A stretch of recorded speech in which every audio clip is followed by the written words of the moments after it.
আসসালামু আলাইকুম রহমতুল্লাহি ওয়া বারাকাতুহু। হ্যালো হাই ফ্রেন্ড, আপনারা কেমন আছেন? ইনশাআল্লাহ ভালো আছেন, আমিও ভালো আছি। তো আজকে ভিডিও নিয়ে আসলাম মাছ কাইনিংয়ের ভিডিও। তো এগুলো হচ্ছে ছোটো মাছ, এগুলো হচ্ছে যে ওমানিরা সিমা মাছ বলা হয়।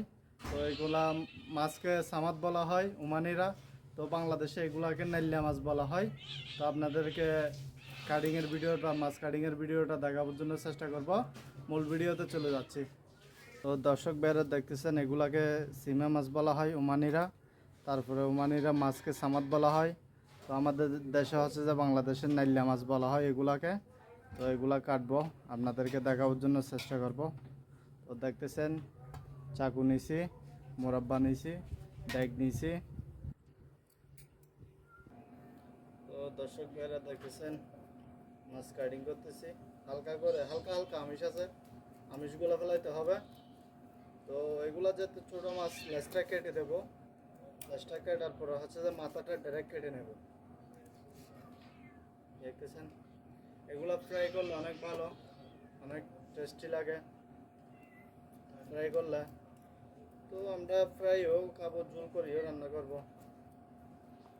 এগুলা ওমানি সামুদ্রিক মাছ। তো এগুলাকে ওমানিরা মাছকে সামাদ বলা হয়। তো এগুলা সিমা মাছ বলা হয়, আমাদের বাংলাদেশে হচ্ছে যে নাইল্লা মাছ বলা হয়। নাইল্লা মাছ ছোট ছোট, ফ্রাই করলে খুব ভালো লাগে। তো আমি মাথা সহ পুরো কেটে ফেলে দিচ্ছি, দেখতেছেন।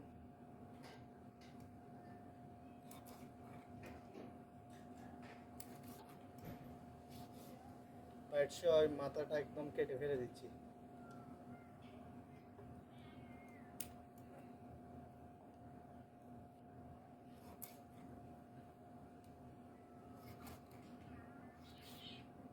ফ্রাই করলে অনেক টেস্টি হয়, অনেক ভালো লাগে।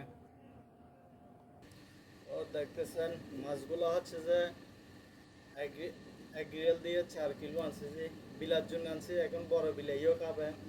তো আদা 4 কিলো আনছি, আদা হচ্ছে যে বিলাকে খাওয়াবো, আদা আমরা খাবো। তো এগুলো হচ্ছে যে এক রিয়েলের 4 কিলো। যারা রিয়েল বুঝে না, সেটা হচ্ছে যে বাংলাদেশে 300 টাকা, মানে 330 টাকা, 20 টাকা এরকম এক রিয়েলে। তো মাছগুলো ফ্রাই করলে অনেক খুব ভালো লাগে। তো দেখতেছেন, দুইজনে করতেছি, প্রায় কোটা হয়েছে। তো দেখতেছেন করতেছি মাছ। তো দর্শক ভাইরা দেখতেছেন, মাছ কোটা হালাস হয়েছে। তো এগুলা ফ্রাই করলে অনেক খুব ভালো লাগে, ঝোল করে রান্না করবো, ফ্রাইও করব। তো মাছ কাটিংয়ের ভিডিওটা কেমন হয়েছে জানাবেন, লাইক করবেন, শেয়ার করবেন, এটাই বাস্তবতা।